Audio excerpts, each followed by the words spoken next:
بسم الله الحمد لله ثم الصلاة والسلام على رسول الله وعلى آله وصحبه وسلم أما بعد.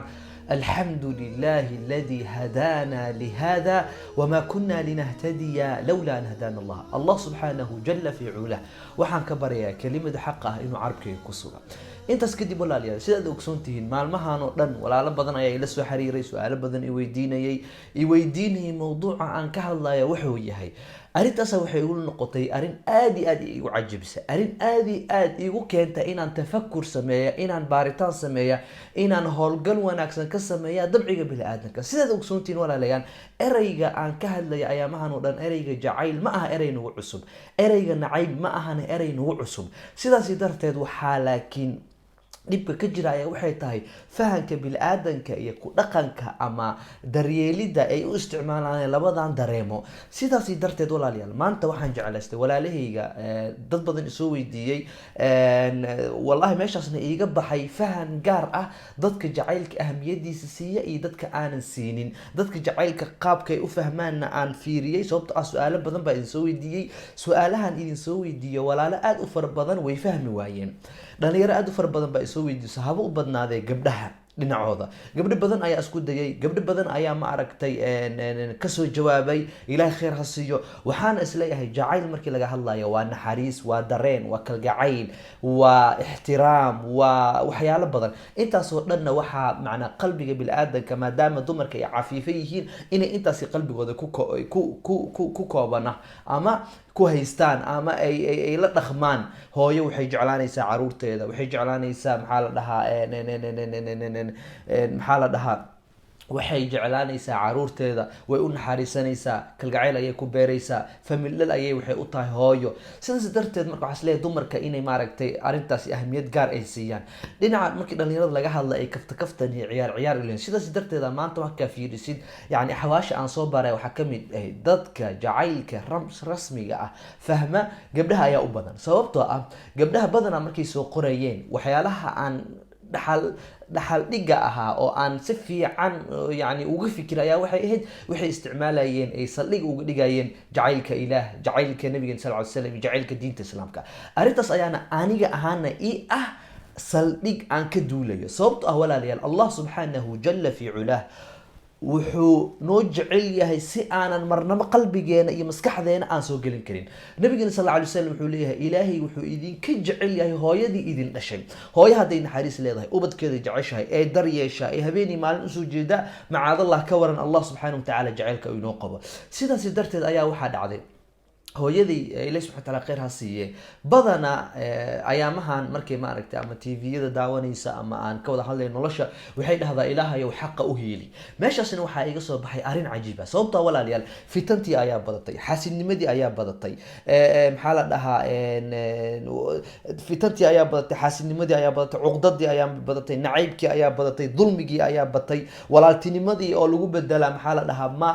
dhahaa adduun iyo waxaas ayaa badatay sidaas darteed Allah subhanahu wa ta'ala xaqa u heeli markay dhahdo waxaan ka dareemaa meeshaas jacaylkii diinteena ee lahayd iyo naxariistii iyo wanaagii iyo farxadii in laga duulay sidaas darteedna sheekhana al-Fadil al-Allama Sheekh Umar anu mar daawanayana uu qeexayo arinka fitanta waxa laga wado wuxuu noo sheegay ilaahay subhanahu wa ta'ala qeexay sheekha ka horna sheekha inoo soo sheegay culimadii ka horeysay inoo soo sheegay saxaabadii ka horeysay inoo soo sheegay khayru khalqillah oo nabigeena Muhammad alayhi afdalus salaam wa azka tasniim uu yiri sanadba sanad ka dambeeya qarniga ka dambeeya fitanta way badanaysaa fitanta adduunka maanta ku badata ayaa waxay tahay illa ilaaway ba erayga jacayl loo bedelay jacaylkaasi nacayb xiqdi xaasidnimo dareen sidaas darteed ayaa waxaa dhalinyarada ku adkaatay su'aalahan soo weydiiyay inay saldhig u waayaan sababtoo ah waa maxay waxa aan ka hadlayno iyo sababta aan doonayno inaan uga hadalno arrinkaas ayaan ka jawaabaya tusaale ahaan arinta koowaad waa maxay waxaan doonayna inaan ka hadlayo waxay tahay waa jacaylka lagu sheegayo walaalayaal waa dareen waa kalgacayl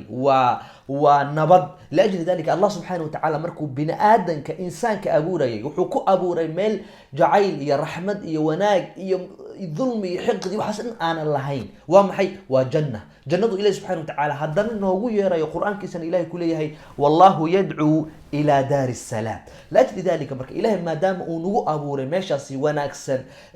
رحمة له وإله سبحانه وتعالى كد لنا في جنات النعيم. إله سبحانه وتعالى نو أبوري أبونا آدم عليه السلام وكو أبوري أيا واحد عدي إن ما أركت إليه سبحانه وتعالى لو عاسيه إن إليه سبحانه وتعالى مخلوقات اسم مخلوق كمد كعاسيا أو محل لها شيطان كعاسيه شيطان كعاسي نمضوا إليه سبحانه وتعالى كعاسيا وحكينا وكبر كبر هذا أركتها وحقوده وياهي نعيم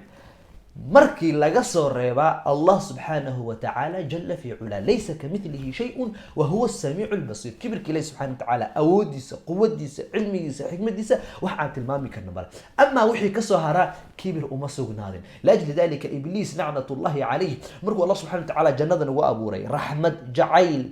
أصل كأننا أن كسو جيدنا جعيل رحمة وناك كالجعيل أيا وحو إبليس كبر ليمد كبر كاسو أها مركي لو يري وإذ قلنا للملائكة اسجدوا لآدم فسجدوا إلا إبليس أبى ودي ذا مركو هري ديد ما هدا مقشين وانا عيب نمو أبى واستكبر ونا كبري وكبري ودي ذي. لأجل ذلك وحينها العلماء الربانيين القرآن كان أن كفهمين وفهم الصحيح ذنبي وجهري الله سبحانه وتعالى لو عاسية إنها كبرك يديد ماذا للديدي الله سبحانه وتعالى أوامر تيسا. لأجل ذلك ما دام الله سبحانه وتعالى قرآن كيسا دين تيسا يعني رحمة إليه سبحانه وتعالى ملائكته حليه واسعة كل شيء رحمة وعلمه فاغفر للذين تابوا واتبعوا سبيلك وقهم عذاب الجحيم. لأجل ذلك ولا إلى إريق جعيل ما تحل استعمال السي فهم قلدنا لقى فهم سنيهي ضدكي نعيب حاسب نمو حقدي ما دو وطن كان هدات في رسا ما قال محالة لها قبيالات يوحاس يبوليتيكال ما قال لكن وطن كان هدات في رسا حاسب نمو كسعقده عقدك كسعده نعيبك كسعده ظلمك كسعده مساكين تلا ظلمين يا أريتا سودان ميسن أهين وح كسهر جيدا جعيلك محبة وناك ولكن لماذا دينتا الإسلام كمعانك إلى سو كمسهر جيدا أريكاس أنيقو بارا يا أيان جعل إنان سو بندقا سو مواحيا سو سارا جعيلك إله سبحانه وتعالى ونلدوني إنا كنولا